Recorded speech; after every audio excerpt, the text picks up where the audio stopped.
So, ayan guys, mamimili tayo ng gate ngayon 8:25. So, gas kong update sa kailan ako gas bumili. Nasa attempt 11,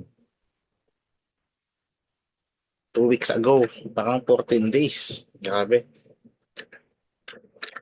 So, ayun, kasi ayaw bumili kasi parang ano, parang kasing ang taas pa ng market. Ngayon, bibili ako kasi parang discounted na yung ano, tawag dito. Discounted na yung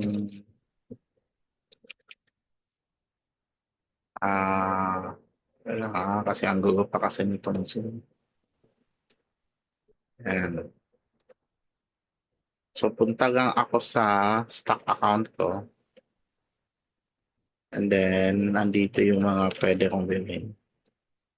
Parang yung tatarget ko muna is yung JEPQ. Kasi gusto ko talaga mas malaki yung dividends ko per month. Tsaka naiipon na namin siya eh. Compared other month, manipis lang. Pero feel namin the next month, September yung release, mas maraming kaming dividends marireceive. So check natin tong funds. Actually, 463 yan to. Pero okay na to. Ang gagawin ko lang is add more shares. Actually, mas gusto ko damihan yung shares ngayon sa JEPQ. As usual, gusto ko 300. JEPQ 300 market. Kasi 5 shares yan eh. 5 shares. Pwede na yun. Or okay na yan. JEPQ 5 shares. Tapos bili ako ng JPY. Ang iwan nito 162.75. Pwede na yan.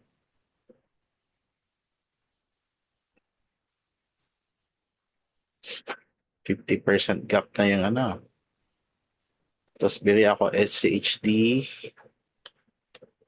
60, I think.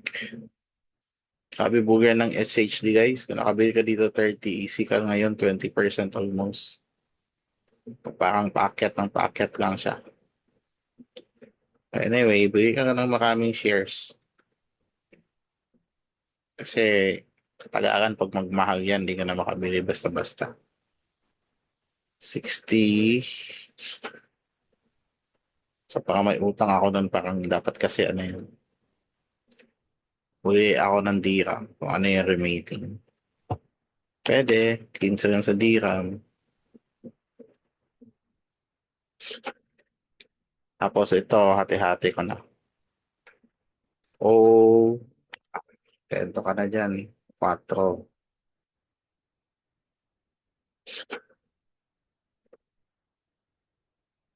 Sa main, ayan, 4. Malakas din yung gain ko sa main. Pero, again, accumulating nga kasi ito ng shares.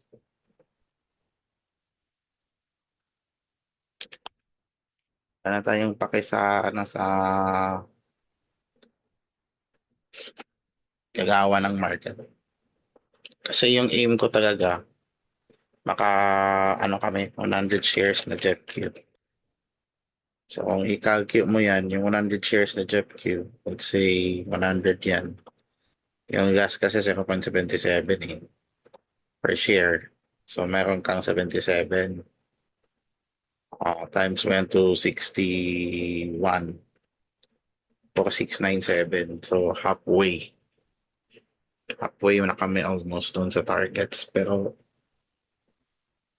yung JEPQ kasi, kung titingnan mo yung chart, meron din yung capital appreciation. Iba kasi income ETF, hindi yan nag-i-improve. Parang may NAV erosion yan. Research yun na lang. So, ito, as usual, print screen ko. Uh, Tapos chat GPT natin.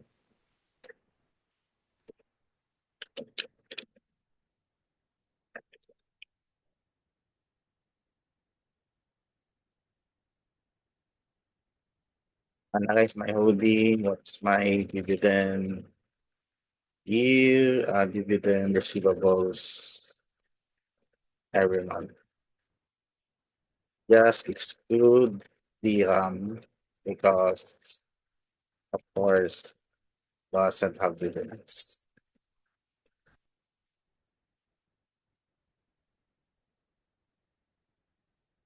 Okay,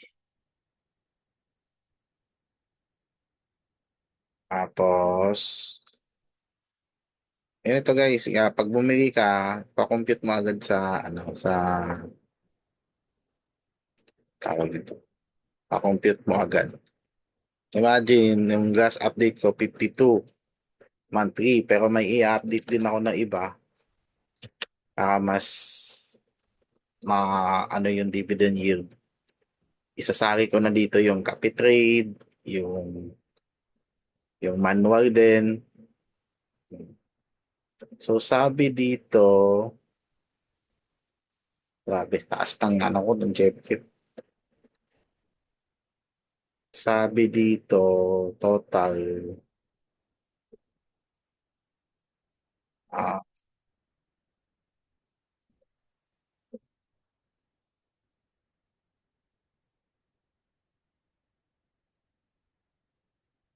yun yung total.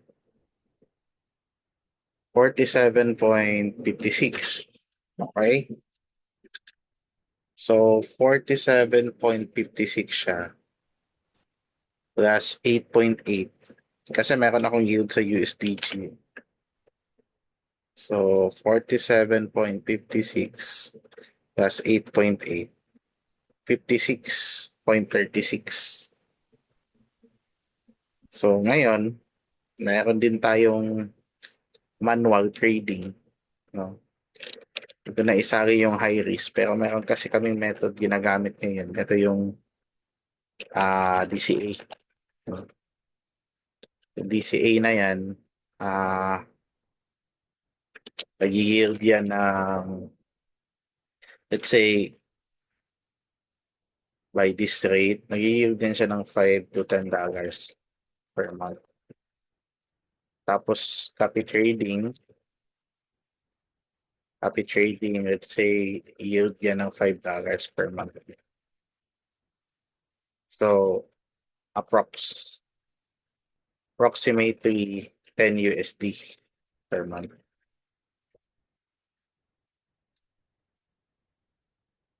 So, ito, conservative to. Kasi, mayroon din kasi ako sa manual, sa scalp. Medyo mataas yun, pero di ko yun inaano dito as ano dividends kasi yung method kasi ng very aggressive. So, ito lang muna i-credit ko siya para makita niyo rin. Ito, DCA trading to forex ha. Trading forex. Copy trading EA na hindi yung parang one shot, one kill na ano na EA. So, yun, sasagi ko siya sa yield play ko. Kasi pag release ng JEPQ, tsaka itong mga dividends, no? Pag release niyan, ano na, tawag nito, sasabay ko payout din yung ano, make me a way out at 11. Yan na yung ano ko, dividends. Ang 56, di ba? So, 47.56. I-calculate ko na lang pa. So, 47.56 plus 10, yung copy trading tsaka DCA ko. Kasi yun talaga yung realistic ma-reach. So if ever naman hindi kasi hindi pa ta naka-payout sa ano dapat sa September second week yan. Itatali ko naman kung ilan. Could be more. So i-update ko rin. Kung it could be less, i-update ko rin. So, yun. Kung gusto nyo matuto nun, meron din akong video na nagawa niyan. PM nyo lang ako. Copy trading tsaka yung manual na ikaw mismo pipindot. So, plus 10. Tapos yung yield ko sa USDG plus 8.8. So 66.36. So para nag-increase ng 20% yung dividends namin per month. Passive dividends and yield income. So 'di ba mas napapadali kasi yung capital ko kasi dito ang liit lang nasa 100 USD. Ito dito actually nasa 20 USD. So imagine mo yan, low risk pa yan pero mataas yung certainty ko na maulit-ulit ko siya for the next 3 to 5 years without sacrificing the capital. So, kaya bullish talaga ako sa ito. And I think kailangan mo siyang matutunan din para ano, tawag nito, para mas confident ka. So, parang total cap natin kasi 6K na to 6K, 1,000 plus. Kulang pa nga to ng something. Pero ako, okay na ako nito Kasi yung gusto ko talaga mangyari, 500 shares JetQ, ganyan. Kung $60, 60 times 500, 30,000 USD. Pero ang 500 mo, 0.77, meron kang, ano niyan yan, 25K per month or more. Ayan.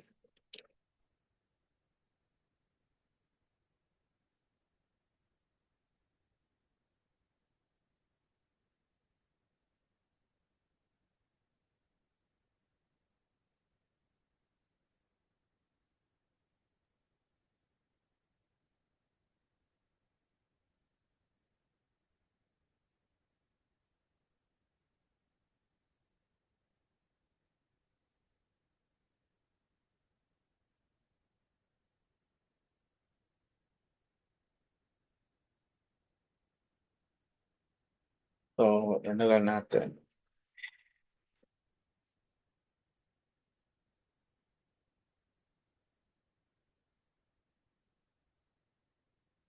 Tama, closer na kami sa goal na 100 USD per month. Actually, yung goal is dublado Dapat 200 USD per month. Pero I think mangyayari naman yun by before end of year, so fresh year, next year, ito ang 200 USD per month. Malaking bagay na yan. So, ano pa ba?